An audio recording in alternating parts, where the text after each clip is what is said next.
Hello बच्चों, कैसे हो। तो चलिए आज हम आपके एसएसएलसी दूसरा पार्ट कश्मीरी सेब के बारे में अधिक जानकारी प्राप्त करेंगे और इस पार्ट के अंदर क्या क्या दिया गया है उसके बारे में संपूर्ण जानकारी हासिल करेंगे। हेलो ವಿದ್ಯಾರ್ಥಿಗಳೇ, ನಿಮ್ಮ ತೃತೀಯ ಭಾಷೆ ಹಿಂದಿ ವಿಷಯದ ಎರಡನೇ ಪಾಠ ಕಾಶ್ಮೀರಿ ಸೇಬ್ ಬಗ್ಗೆ ನಾವು ಅಧ್ಯಯನವನ್ನ ಮಾಡೋಣ।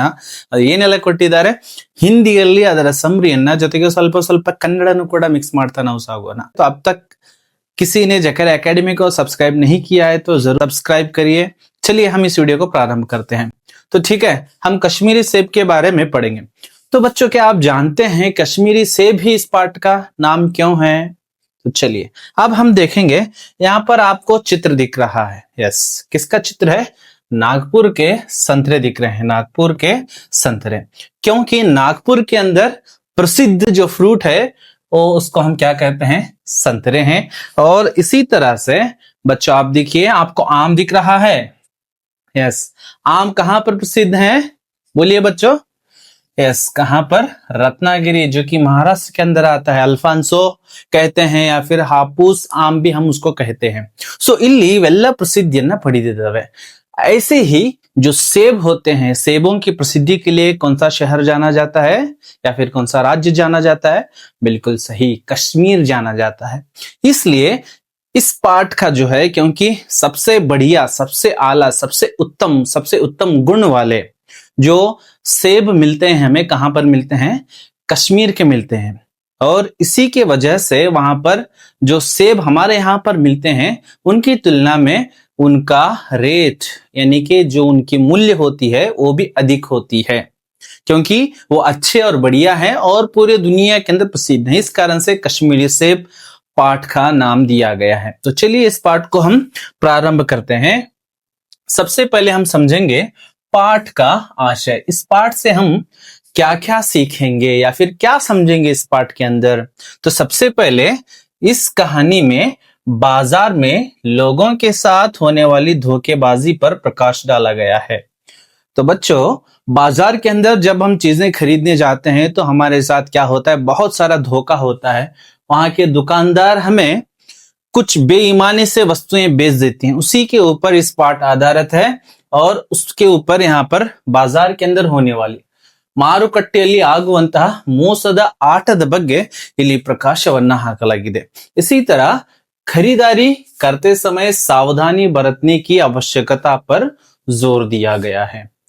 जब भी हम मार्केट जाते हैं, जब भी हम बाजार जाते हैं तो हमें चीजें खरीदते समय सावधानी बरतने की आवश्यकता है, ताकि हम जागृत रहे, गलत चीजें हम न ले या फिर हम धोखा न खा जाए। इस पर अधिक से अधिक इस पाठ के अंदर बतलाया गया है। सो ಮಕ್ಕಳೇ, ಈ ಒಂದು ಪಾಠದಲ್ಲಿ ಮತ್ತೆ ಏನು ಹೇಳಲಾಗಿದೆ ಅಂದ್ರೆ, ನಾವು ಮಾರುಕಟ್ಟೆಗೆ ಹೋದಾಗ, ನಾವು ಮಾರ್ಕೆಟ್ಗೆ ಹೋದಾಗ ಜಾಗೃತರಾಗಿ ಖರೀದಿಯನ್ನ ಮಾಡಬೇಕು। ಯಾಕಂದ್ರೆ ಹಲವಾರು ಸಲ ನಾವೇನಾಗ್ತೀವಿ? ಮೋಸಕ್ಕೆ ಒಳಗಾಗ್ತೀವಿ ಅನ್ನುವಂಥದ್ದನ್ನ ಈ ಒಂದು ಪಾಠದಲ್ಲಿ ನಾವು ನೋಡ್ತೀವಿ। जो मुख्य रूप से कश्मीरी सेब पाठ के लेखक कौन है? प्रेमचंद है। यारिदारे प्रेमचंद। आपको यहाँ पर प्रेमचंद जी का एक भावचित्र दिख रहा होगा। प्रेमचंद कुछ इस प्रकार के दिखते थे, इनके बारे में हम जानकारी प्राप्त करेंगे। और मुख्य रूप से कश्मीरी सेब जो पाठ है यह एक कहानी है, ಇದೊಂದು ಕಥೆಯಾಗಿದೆ। कई बार आपको अनुरूपता प्रश्नों के अंदर भी पूछा जाता है। ठीक है, आपने प्रेमचंद जी का चित्र तो देखा है, अब उनके बारे में थोड़ी बहुत जानकारी अब हम इस वीडियो के अंदर हासिल करेंगे।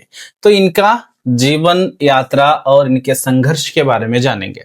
सबसे पहले इनका जन्म कब हुआ? इनका जन्म हुआ है 31 जुलाई 1880 को इनका जन्म होता है। कहां पर होता है? देखिए यहाँ पर दिया गया है, लम्ही नामक गांव, वाराणसी जिला, जो कि उत्तर प्रदेश राज्य के अंदर आता है। यूपी के अंदर कहां पर? वाराणसी नामक जिला है, वहां लम्ही नामक एक छोटा सा ग्राम है, वहां पर इनका जन्म होता है। और इनका वास्तविक नाम यानी कि जो कि मूल नाम है, जो कि इनके माता पिता ने रखा था। ಇವರ ಮೂಲ ಹೆಸರು ಏನಾಗಿತ್ತು ಅಂದ್ರೆ धनपत राय था। क्या था बच्चों? धनपत राय था। समझ में आ रहा है ना? धनपत राय था। अगर हम इनकी शिक्षा के बारे में जानकारी लेना चाहेंगे तो इनकी शिक्षा गरीबी की वजह से गरीब थे और बचपन में ही मातृ प्रेम से वंचित रहे, क्योंकि इनकी माता का देहांत हो चुका था जब वे छोटे थे। इस कारण से गरीब होने के कारण इन्होंने केवल मैट्रिक तक की ही शिक्षा प्राप्त की, यानी कि इस जमाने के अंदर हम लेकर चलेंगे 10वीं तक की ही, मैट्रिक तक की ही शिक्षा इन्होंने प्राप्त की है। फिर भी हिंदी साहित्य के अंदर इनका नाम हम बहुत ही आदर से लेते हैं। ಬಹಳಷ್ಟು ಆದರದಿಂದ हिंदी साहित्यದಲ್ಲಿ ಇವರ ಹೆಸರನ್ನ ನಾವು ತೆಗೆದುಕೊಳ್ತೀವಿ। ठीक है बच्चों, अब हम जानेंगे इन्होंने कौन कौन सी रचनाएं की हैं। इन्होंने सभी तरह की रचनाएं की हैं, जिस प्रकार से अगर हम देखेंगे उपन्यासों की रचना की है, कहानी या फिर थोड़े बहुत नाटकों की भी इन्होंने रचनाएं की हैं। मुख्य रूप से देखिए उपन्यास के अंदर हम कौन कौन से देख सकते हैं, गोदान है, गबन है, सेवा सदन, निर्मला। और इसी प्रकार से अगर हम इनकी कहानियों को देखेंगे, इनकी प्रसिद्ध कहानियां हैं नमक का दारोगा, पंच परमेश्वर, पूस की रात, यहां पर भी आप देख सकते हैं। और इनकी कहानी संग्रह, इनके जितने भी कहानी हैं किसके अंदर संकलित है, मानसरोवर नामक इनका एक कथा संकलन भी हम कह सकते हैं, कहानी संकलन भी कह सकते हैं। इनके पूरी कहानियों का संकलन हमें मानसरोवर के अंदर दिखाई देता है। परिचय था। और इसी प्रकार से आप देखिए इनके मुख्य रूप से बहुत ही अच्छी तरीके से मैंने पुस्तकों के अंदर भी आपको दिखाया है। इनके प्रसिद्ध जो कहानी या फिर उपन्यास हैं यहाँ पर आप देख सकते हैं। गोदान मुंशी प्रेमचंद द्वारा लिखित है, और कृषि पर ऋण शोषण और उसके ऊपर लिखा हुआ है गबन, यह भी लालच और आत्मविनाश की कहानी यहाँ पर इस गबन के अंदर आपको दिखाई देगी। निर्मला दहेज और बेमेल विवाह का सामाजिक कटाक्ष इसके अंदर किया गया है।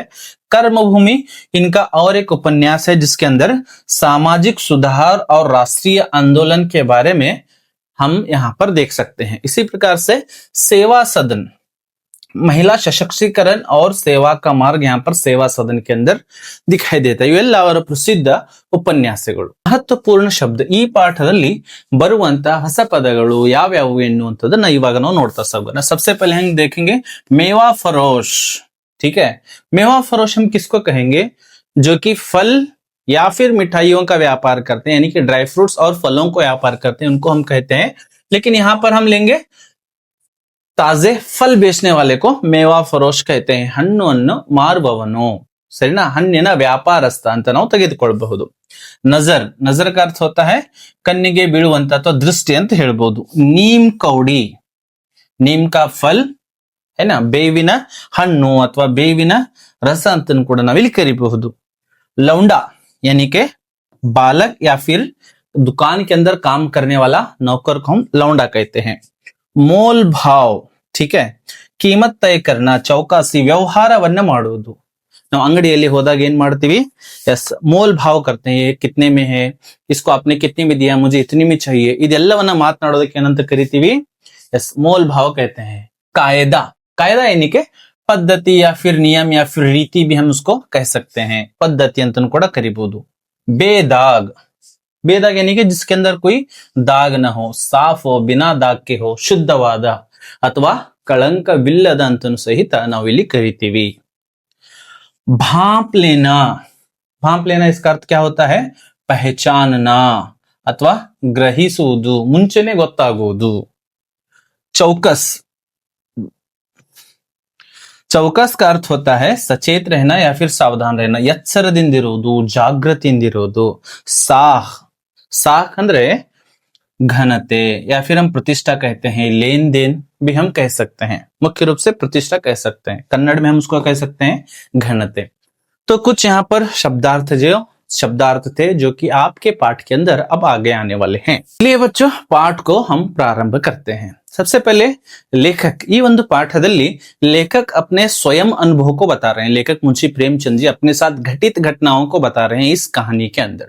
ಮುಖ್ಯವಾಗಿ ಲೇಖಕ ಮುನ್ಷಿ ಪ್ರೇಮ್ ಜೊತೆಗೆ ಆಗಿರುವಂತನೇ ಒಂದು ಘಟನೆಯನ್ನ ಈ ಒಂದು ಕಥೆಯಲ್ಲಿ ಕಾಶ್ಮೀರಿ ಸೇಬ್ ಪಾಠದಲ್ಲಿ ಅವರು ತನ್ನ ಜೊತೆಗೆ ಆಗಿರುವಂತಹ ಒಂದು ಅನುಭವವನ್ನ ನಮ್ಮ ಜೊತೆಗೆ ಹಂಚಿಕೊಳ್ತಾ ಇದ್ದಾರೆ। तो चलिए पाठ का प्रारंभ करते हैं। देखिए लेखक कह रहे हैं, कल शाम को चौक में 2-4 जरूरी चीजें खरीदने गया था। तो लेखक प्रेमचंद जी कहाँ गए थे, शाम के समय, सायंकालದ ವೇಳೆಯಲ್ಲಿ चौक गए थे। कहाँ गए थे, यहाँ पर देखिए ಚೌಕ್ गए थे. अब हम चौक किसको कहते हैं? चौक ಅಂದ್ರೆ ಏನು? ಇಲ್ಲಿ ನಿಮಗೆ ಕಾಣ್ತಾ ಇರೋ ಒಂದು ಸರ್ಕಲ್ ಅಂತ ನಾವು ಕರಿತೀವಿ. ठीक है, यहाँ पर एक सर्कल होता है जिसके चारों तरफ रास्ते होते हैं, है ना. इसी को हम क्या कहते हैं? चौक कहते हैं, या फिर हमारे जो ग्रामीण भाषा के अंदर हम सर्कल भी कहते हैं. यानी कि जहां पर चारों तरफ रास्ते रहते हैं, बीच में एक सर्कल बना रहता है, यहाँ पर बहुत सारे दुकानें भी लगती हैं. इसी को हम क्या कहते हैं? चौक कहते हैं. समझ में आया बच्चों? ठीक है. कहाँ गए थे? शाम के समय चौक लेखक वहां पर गए थे. पंजाबी मेवा फरोशों की दुकानें रास्ते में ही पड़ती हैं. ठीक है, यहाँ पर चौक पर जाते हैं लेखक और वहां पर पंजाबी मेवा फरोशों की दुकानें. यस, यहाँ पर चित्र के अंदर एक काल्पनिक चित्र है. पंजाबी मेवा फरोश यानी कि जो पंजाबियों की दुकानें होती हैं वो चौक के अंदर थे. मेवा फरोश यानी के हन्नुಗಳನ್ನ ಮಾರುವವರು, हन्निन व्यापारस्थರು. यहाँ पर हम इस अर्थ के अंदर ले सकते हैं, या फिर मेवा फरोश का एक अर्थ यह भी होता है फल फ्रूट के साथ में मिठाई भी बेचते हैं, यानी कि ड्राई फ्रूट्स भी बेचते हैं उनको भी. लेकिन इस अर्थ के अंदर, इस पार्ट के अंदर हम ले सकते हैं फलों के व्यापारियों को हम क्या कहते हैं? मेवा फरोशों की दुकानें भी रास्ते ही के अंदर पड़ती थी. एक दुकान पर बहुत अच्छे रंगदार गुलाबी सेब सजे हुए नजर आए. जी ललचा उठा. तो वहां पर लेखक जाते हैं. लेखक जाने पर उन्हें एक दुकान पर क्या नजर आते हैं? बहुत ही अच्छे रंगदार गुलाबी सेब लेखक को नजर आते हैं. यहाँ पर आप देख सकते हैं, ಚೌಕಿಗೆ ಹೋದ ಮೇಲೆ ಬಹಳಷ್ಟು ಚೆನ್ನಾಗಿರುವಂತಹ ಗುಲಾಬಿ ಬಣ್ಣದ ಸೇಬು ಹಣ್ಣುಗಳ ಮೇಲೆ उनकी नजर जाती है. नजर ಅಂದ್ರೆ ಅವರ ದೃಷ್ಟಿ ಹೋಗ್ತದೆ. जब हम भी मार्केट जाते हैं तो बहुत अच्छी अच्छी चीजें हमें हमारे आंखों को लुभाती हैं, हमारी आंखों को लुभाती हैं, हम उसकी ओर आकर्षित होकर उसकी तरफ चल देते हैं. इसी प्रकार से लेखक की जो नजर थी कहां पर पड़ती है? यस, सेब पर पड़ती है. सेब कैसा था? गुलाबी और रंगदार. कैसा था? गुलाबी,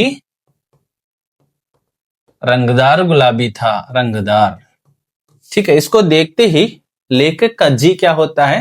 ललचा उड़ता है, यानी कि लेखक के मुंह में पानी आ जाता है. ಅದನ್ನು ನೋಡಿದಾಕ್ಷಣನೇ ಲೇಖಕರಿಗೆ ಏನಾಗ್ತದೆ ಅಂದ್ರೆ ತಿನ್ಬೇಕು ಎನ್ನುವಂತ ಆಸೆ. ಜಿ ಲಲ್ಚಾನ ಯಾವುದೋ ಒಂದು ವಸ್ತುವನ್ನ ಇಷ್ಟಪಡುವುದು ಅಂತ ಹೇಳ್ತೀವಿ, ಬಾಯಿಗೆ ನೀರ್ ಬರುವುದು ಅಂತ ಹೇಳ್ತೀವಲ್ಲ, ನೋಡಿದಾಕ್ಷಣನೇ ಅದನ್ನ ತಗೊಳ್ಬೇಕು ಅಂತ लेखकರಿಗೆ ಅನಿಸ್ತದೆ. ठीक है बच्चों, यह होगा चौक, यह होगा मेवा फरोशी की दुकानें, और यहाँ पर लेखक को गुलाबी सेब नजर आते हैं. फिर लेखक क्या करते हैं? लेखक मन ही मन सोचने लगते हैं. ಯಾವಾಗ ಲೇಖಕರು ಆ ಒಂದು ಸೇಬು ಹಣ್ಣುಗಳನ್ನು ನೋಡ್ತಾರೆ, ಅವರು ತನ್ನ ಮನಸ್ಸಿನಲ್ಲಿ ವಿಚಾರ ಮಾಡ್ತಾ ಇದ್ದಾರೆ. अपनी मन ही मन में सोचने लगे हैं. क्या क्या सोच रहे हैं? देखिए, आजकल शिक्षित समाज में विटामिन और प्रोटीन के शब्दों में विचार करने की प्रवृत्ति हो गई है. ठीक है, आज का हमारा समाज कैसा है? शिक्षित समाज है. कैसा समाज है? शिक्षित, क्योंकि हम सब ने शिक्षा को प्राप्त किया है. पहले ये जमाने के मुकाबले में इस वर्तमान काल के अंदर हम अधिक शिक्षित हैं.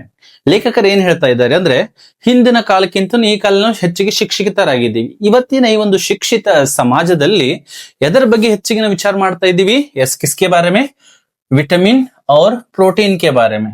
तो यहाँ पर देखिए, हम इसके बारे में अधिक विचार करते हैं कि गाजर के अंदर कौन से विटामिन होते हैं, सेबों के अंदर, फलों के अंदर. यहाँ पर आप चित्र देख सकते हैं, प्रोटीन और विटामिन किसके अंदर होते हैं, है ना. जब हम डॉक्टर के पास भी जाते हैं तब भी वे बताते रहते हैं कि प्रोटीन युक्त आहार का सेवन कीजिए, विटामिन युक्त आहार का आप सेवन कीजिए. ಅಲ್ಲಿನೂ ಕೂಡ ಈ ಒಂದು ವಿಚಾರ, ಈ ಒಂದು ಪ್ರವೃತ್ತಿ ನಮ್ಮಲ್ಲಿ ಬೆಳೆದು ಬಿಟ್ಟಿದೆ. ಇವಾಗ ಪ್ರೋಟೀನ್ ಹಾಗೂ ವಿಟಮಿನ್ಗಳ ಬಗ್ಗೆ ಚರ್ಚೆ ಮಾಡುವಂತದ್ದು. ठीक है, यहाँ पर आप विटामिन ए, बी, सी के है ना, बहुत सारे विटामिन है, इनके बारे में विचार करने की प्रवृत्ति अब हमारे अंदर अधिक हो गई है. लेखक सोचते सोचते थोड़े सब्जियों के बारे में, फलों के बारे में सोचने लगते हैं. लेखಕರು ಏನು ಮಾಡ್ತಾರೆ ಅಂದ್ರೆ, ಪ್ರೋಟೀನ್ ಹಾಗೂ ವಿಟಮಿನ್ಗಳು ಬಂದ್ರೆ ಒಂದಿಷ್ಟು ತರಕಾರಿಗಳ ಬಗ್ಗೆ, ಒಂದಿಷ್ಟು ಸಬ್ಜಿಗಳ ಬಗ್ಗೆ, ಒಂದಿಷ್ಟು ಹಣ್ಣುಗಳ ಬಗ್ಗೆ ವಿಚಾರವನ್ನ ಮಾಡ್ತಾರೆ. ಅದರ ಬಗ್ಗೆ सबसे पहले वे टोमेटो को पहले कोई भी न पूछता था, अब टोमेटो भोजन का आवश्यक अंग बन गया है. देखिए, टोमेटो यहाँ पर आपको दिख रहा होगा. टोमेटो को पहले कोई भी नहीं पूछता था, यानी कि 50 या फिर 60 साल पहले टोमेटो किसी को पता ही नहीं था अधिक से अधिक. लेकिन आज अगर हम देखेंगे, हमारे प्रत्येक भोजन के अंदर ಟೊಮ್ಯಾಟೊ एक आवश्यक अंग बन गया है. ಪ್ರತಿಯೊಂದು ಭೋಜನದಲ್ಲಿ, ಪ್ರತಿಯೊಂದು ರೆಸಿಪಿಯಲ್ಲಿ ನಾವೇನೇನ್ ಬಳಸ್ತೀವಿ? ಟೊಮ್ಯಾಟೊ ಇಲ್ಲದೆ ನಾವು ಅಡಿಗೆನೆ ಮಾಡೋದಿಲ್ಲ. ಪ್ರತಿಯೊಂದು ಅಡಿಗೆಯಲ್ಲಿ ನಾವು ಏನನ್ನ ಮಾಡ್ತೀವಿ? टोमेटो ಬಳಸ್ತೀವಿ. टोमेटो का हम अधिक उपयोग करते हैं. टोमेटो के बिना आज हमारा भोजन, आहार बनता ही नहीं है. हमारा पकवान जो है बनता ही नहीं है. चाहिए चाहिए. ठीक है, टोमेटो के बारे में बताते हैं. आगे लेखक सोचते हैं गाजर भी पहले गरीबों के पेट भरने की चीज थी. लेखक अब किसके बारे में सोच रहे हैं? गाजर के बारे में. गाजर अंद्रे गज्जरी. यहाँ पर आपको दिख रहा होगा गाजर अंद्रे गज्जरी, कैरेट अंत करीतीवी. पहले पहले अगर हम देखेंगे तो गाजर केवल गरीबों की पेट भरने की चीज थी. केवल गरीब लोग ही गाजर का अधिक सेवन करते थे. और अमीर लोग क्या करते थे? अमीर लोग तो उसका हलवा ही खाते थे. अमीर लोग केवल उसका क्या खाते थे? हलवा. हलवा अंदर गोत्तला मಕ್ಕಳೇ, यानी के गाजर को घिस करके उसको पकवा करके उसके अंदर चीनी या फिर गुड़ डाल कर उसका हलवा बनाया जाता है. हलवा ಅಂದ್ರೆ ಗಜ್ಜರಿಯನ್ನ ಎರಚಿ ನಾವೇನ್ ಮಾಡ್ತೀವಿ? ಸಿಹಿ ಪದಾರ್ಥವನ್ನು ರೆಡಿ ಮಾಡ್ತೀವಿ. ಅದಕ್ಕೆ ಏನಂತ ಕರಿತೀವಿ? ಹಲ್ವಾ ಅಂತ ಕರಿತೀವಿ. ಬಡವರು ತಿಂತಾ ಇದ್ರು, ಅಮೀರರು, ಶ್ರೀಮಂತರು, ಅಮೀರ್ का अर्थ होता है ಶ್ರೀಮಂತ. ठीक है, ಶ್ರೀಮಂತ. ಶ್ರೀಮಂತರು ಏನ್ ಮಾಡ್ತಾ ಇದ್ರು? ಕೇವಲ ಅದರ ಹಲ್ವಾವನ್ನ ಮಾಡಿ ತಿಂತಾ ಇದ್ರು. ಲೇಕಿನ್ ಮಗರ್ ಅಬ್ ಪತಾ ಚಲಾ ಹೈ, ಆದ್ರೆ ಇವಾಗ ನಮಗೆ ಗೊತ್ತಾಗಿದೆ ಏನಂತ ಹೇಳಿ? गाजर में भी बहुत विटामिन है, इसलिए गाजर को भी मेजों पर स्थान मिलने लगा है ना.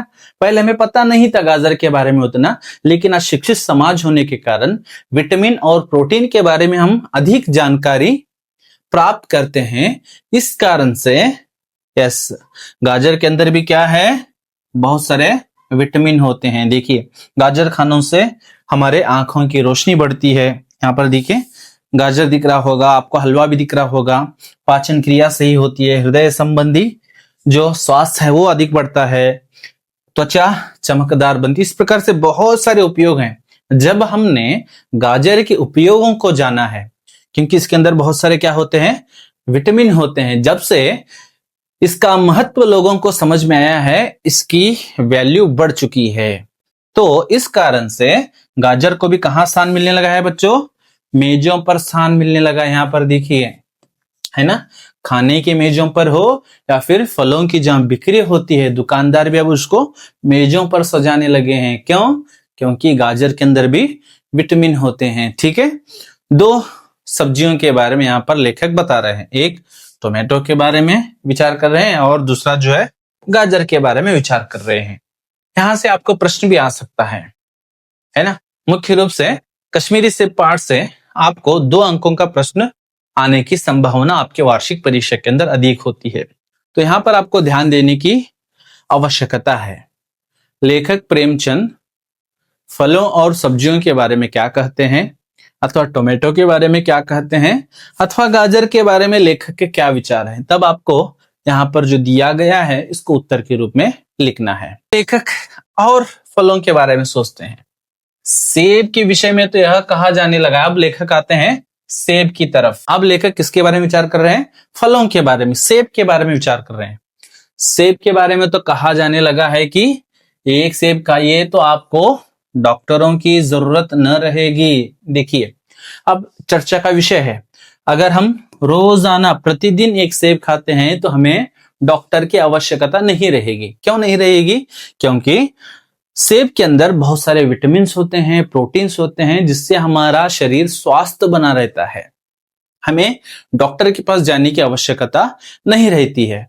अब के इस जमाने के अंदर हम क्या सोच रहे हैं? रोज एक सेब खाने से हमें डॉक्टर की आवश्यकता नहीं होती. ದಿನನಿತ್ಯ ಒಂದು ಸೇಬು ಹಣ್ಣನ್ನ ತಿಂದ್ರೆ ಡಾಕ್ಟರ್ನ ಅವಶ್ಯಕತೆ ನಮಗಿಲ್ಲ ಅಂತ ಇವಾಗ ನಾವು ಹೇಳ್ತಾ ಇದ್ದೀವಿ. ಯಾಕಂದ್ರೆ ಸೇಬು ಹಣ್ಣಿನಲ್ಲಿ ರೋಗ ನಿರೋಧಕ ಶಕ್ತಿ ಹೆಚ್ಚಿಗಿರೋದ್ರಿಂದ ನಾವು ಅನಾರೋಗ್ಯ ಕಡಿಮೆ ತಪ್ತಾ ಇರ್ತೀವಿ. ಹಾಗಾಗಿ ಡಾಕ್ಟರ್ ಕಡೆ ಹೋಗುವಂತ ಅವಶ್ಯಕತೆ ಇರೋದಿಲ್ಲ.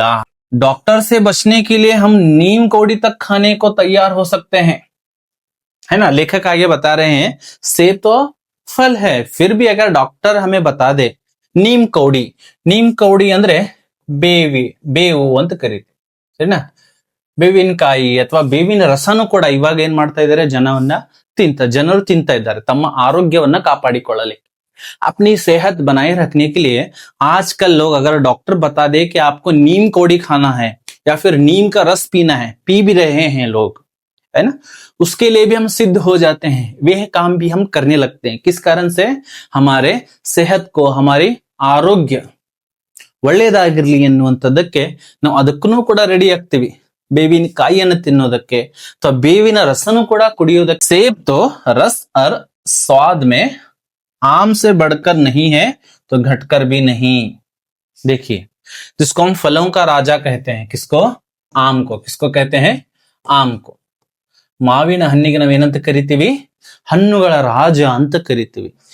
इसी तरह से सेब जो है रस और स्वाद में, टेस्ट के अंदर और मिठास के अंदर अगर हम देखेंगे तो आम से बढ़कर भी नहीं है तो उससे घटकर भी नहीं है। ಲೇಖಕರು ಏನ್ ಹೇಳ್ತಾ ಇದ್ದಾರೆ ಅಂದ್ರೆ, ಸೇಬು ಹಣ್ಣು ಮಾವಿನ ಹಣ್ಣಿನಕ್ಕಿಂತ ಸ್ವಾದದಲ್ಲಿ, रुचिಯಲ್ಲಿ ಅದಕ್ಕಿಂತ ಹೆಚ್ಚು ಇಲ್ಲ ಅಂದ್ರೂ ಸಹಿತ ಅದಕ್ಕಿಂತ ಕಡಿಮೆನೂ ಸಹಿತ ಇಲ್ಲ। अब सेब को क्या हो चुका है? सेब को यह स्थान मिल चुका है। अब वह केवल स्वाद की चीज नहीं है, उसमें गुण भी हैं। ಇವಾಗ ನಮಗೆ ಗೊತ್ತಾಗಿದೆ ಸೇಬು ಹಣ್ಣಲ್ಲಿ केवल खाने की स्वाद की चीज भी नहीं है, उसके अंदर बहुत सारे विटामिन यानी कि गुण भी होते हैं। इसीलिए बताया गया है कि रोज एक सेब खाने पर हमें किसकी आवश्यकता नहीं होती है? यस, डॉक्टर की, वैद्य की आवश्यकता नहीं होती है। ठीक है बच्चों, यह होगा पार्ट 1। अब हम आगे वीडियो के अंदर पार्ट 2 के अंदर भी हम आगे के पार्ट के बारे में जानकारी हासिल करेंगे। तो आप सभी को ಮುಂದಿನ ಭಾಗದಲ್ಲಿ ಮತ್ತೆ ಈ ಒಂದು ಪಾಠವನ್ನ ನಾವು ಮುಂದುವರಿಸೋಣ, ಯಾಕೆಂದ್ರೆ ಬಹಳಷ್ಟು ಲಾಂಗ್ ಆಗುತ್ತೆ ವಿಡಿಯೋ, ಹಾಗಾಗಿ ಸಂಪೂರ್ಣವಾಗಿ ಡಿಟೇಲ್ಡ್ ವಿಡಿಯೋವನ್ನ ನಾನು ಮಾಡ್ತಾ ಇರ್ತೀನಿ, ಸರಿನಾ? ಇದು ಒಂದಿಷ್ಟು ಲಾಂಗ್ ಆಗ್ಬೋದು, ಅದನ್ನ ಸಂಪೂರ್ಣವಾಗಿ ನೋಡ್ತಾ ಇರಿ। ಮುಂದಿನ ಭಾಗದಲ್ಲಿ ಲೇಖಕರು ಮತ್ತೆ ಏನೇನ್ ಮಾಡ್ತಾರೆ ಅನ್ನೋದ್ರ ಬಗ್ಗೆ ನಾವು ನೋಡ್ತಾ ಸಾಗೋಣ। Must watch part. ಇನ್ನೂವರೆಗೆ ಯಾರು ಜಕಾರ ಅಕಾಡೆಮಿನ ಸಬ್ಸ್ಕ್ರೈಬ್ ಆಗಿಲ್ಲ, ಅವ್ರು ದಯವಿಟ್ಟು ಜಕಾರ ಅಕಾಡೆಮಿನ ಸಬ್ಸ್ಕ್ರೈಬ್ ಆಗಿ।